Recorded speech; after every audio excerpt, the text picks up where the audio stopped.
శ్రీ గురుభ్యో నమః. భక్తులారా, ఆంధ్ర మహాభారతం సభాపర్వం ప్రథమాశ్వాసంలో నిన్న మనం 16వ శ్లోకం వరకు చదువుకున్నాం. ఈ రోజున 17 నుండి కొనసాగిద్దాం. అనుజ సహితుడై అంటే తమ్ముళ్ళతో కూడా దైవజ్ఞదత్త శుభముహూర్తంలో, అంటే దైవజ్ఞులు అంటే జ్యోతిష్యులు, వాళ్ళు పెట్టిన శుభముహూర్తంలో ధౌమ్యాది భూసుర ఆశీర్వాద పుణ్యాహనాదంబులెసంగా, ధౌమ్యుడు అంటే పాండవుల యొక్క పురోహితుడు, ధౌమ్యాది భూసురులు అంటే ధౌమ్యుడు ఒక్కడే కాకుండా ఇంకా అనేక మంది బ్రాహ్మణులు పెద్దవాళ్ళు వాళ్ళ యొక్క ఆశీర్వాదాలని పొందాడు.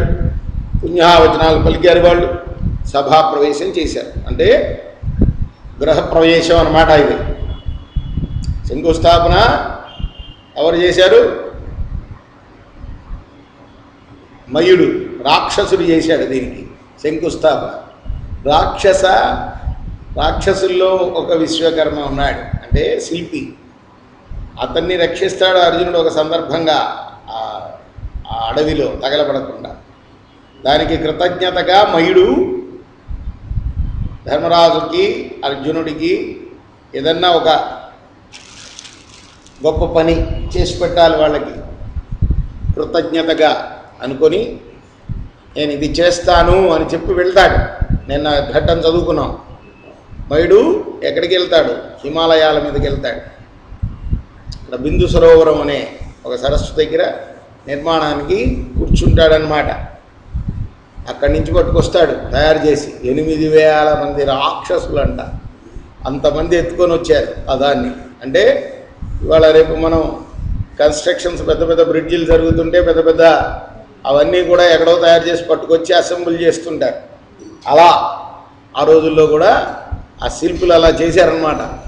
అట్లా చేసి పట్టుకొచ్చాడు మయుడనే రాక్షసుల యొక్క విశ్వకర్మ ఆయన. అదే చెప్పబడింది భారతంలో, రాక్షసుల విశ్వకర్మ అని చెప్పబడింది ఆయన గురించి.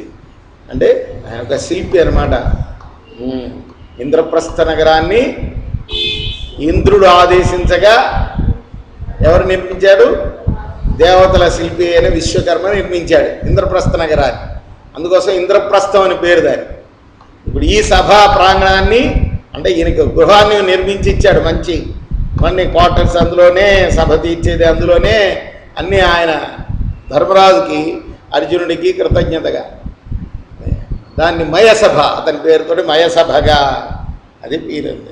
అయితే దీనికి శంకుస్థాపన చేసింది ఎవరైతే నిర్మించారో ఆయనే చేశాడు.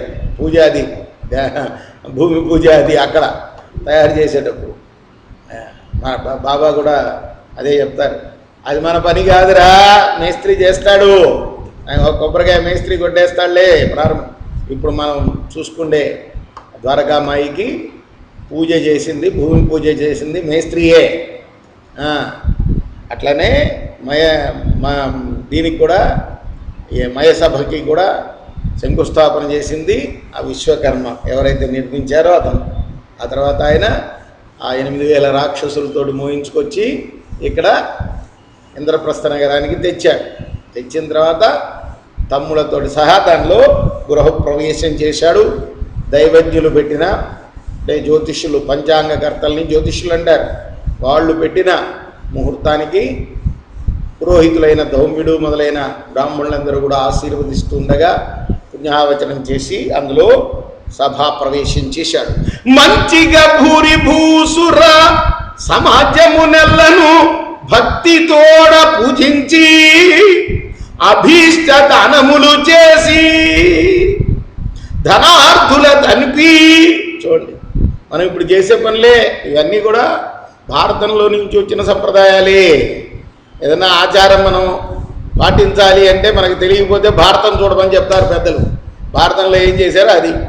గృహప్రవేశం చేసిన సందర్భంగా మంచిగా, చాలా గొప్పగా భూరి భూసుర సమాజములెల్లా బ్రాహ్మణులందరూ కూడా మెచ్చుకునేటట్టుగా భక్తితో వాళ్ళందరినీ పూజించి వాళ్ళకి ఇష్టమైన దానాలన్నీ కూడా చేసి ధనార్థులను కూడా ధనాన్ని ఆశించిన వచ్చిన అంటే కొంతమంది ఆ సందర్భంగా ఏదన్నా ఇస్తారేమో అని వచ్చిన వాళ్ళని కూడా ధనార్థులను కూడా వాళ్ళకి డబ్బిచ్చి వాళ్ళకి దానాలిచ్చి తర్వాత యశం పొందాడు నలుదిక్కులా.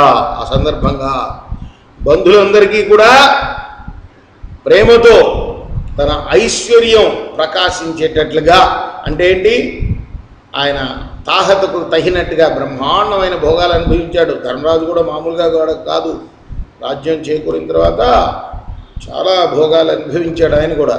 అంత ఐశ్వర్యవంతుడు కాబట్టి దానికి ఐశ్వర్య సాక్షాత్తు దేవుడే, ఇంద్రుడే, దేవేంద్రుడే ఆయనకి నగరం నిర్మించాలంటే ఎంత ఐశ్వర్యంతో తూగుతూ ఉంటుందో మనం చూడవచ్చు.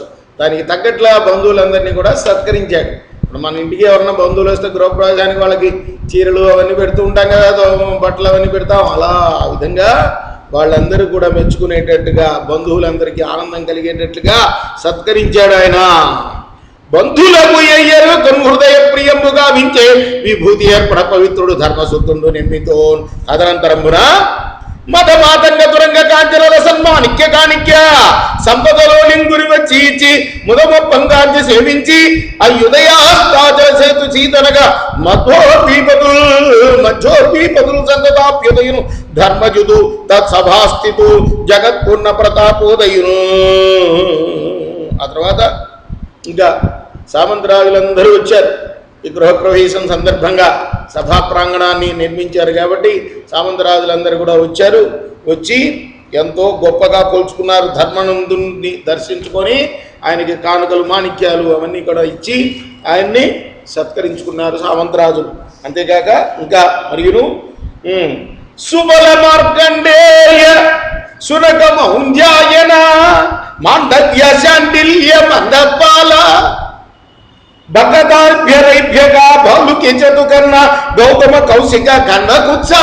ఎవరు వీళ్ళందరూ శిశుభజంలో ఇరికిచ్చేశారు కోతరామాచ్యులు. అందరూ కూడా మహానుభావులు, మహామునులు. సావన్ని పన్నాద సత్య గోపతి గోపవేషమేత్రేయ మైత్రేయ పవిత్రపాణి ఘటజానుకాత్రేయ కరకలాప సుమిత్ర హాతీత తిత్తిరి యాజ్ఞవల్క్య వాయుభక్ష భార్గవ వ్యాస జైమిని సుఖ సుమంత సుమంతు పైల సువ్రతాదులు అయిన మునులు ఏము అరిగిటిమెంతయో రమ్యమైన ధర్మరాజు సభకు. ఇదంతా కూడా సూతుడు సౌనకాది ముహములకు చెప్తున్నాడు కదా కథ. మేము కూడా వెళ్ళామయ్యా ఆ మనులందరితో పాటు. ఉగ్రశ్రవసుడు అంటారు ఈయన, సూతుల వారిని. ఈయన చెప్తున్నాడు ఆ మహర్షులందరితో పాటు, ఇప్పుడు చదివిన లిస్టు మహర్షులందరితో పాటు మేము కూడా వెళ్ళాము. ఆ మహామునుల అతిభక్తి పూజించి లబ్ధ ఆశీర్వచనుండే ధర్మతయుండు వారి వలన ధర్మకథలు వినుచు తమ్ములు తాను సుఖం ఉండునంత ఒక్కనాడు. అది మహామునులందరినీ కూడా చాలా భక్తితో పూజించుకున్నాడు. వాళ్ళ ఆశీర్వచనాలను కూడా పొందాడు. ఆ మహర్షులు చెప్పే ధర్మకథలన్నీ కూడా చక్కగా తమ్ములతో కలిసి విన్నాడు. తర్వాత భాగం రేపు మనం కొనసాగిద్దాం. 22వ పద్యం వరకు చదువుకున్నాం. రేపు 23వ పద్యం నుండి కొనసాగిద్దాం.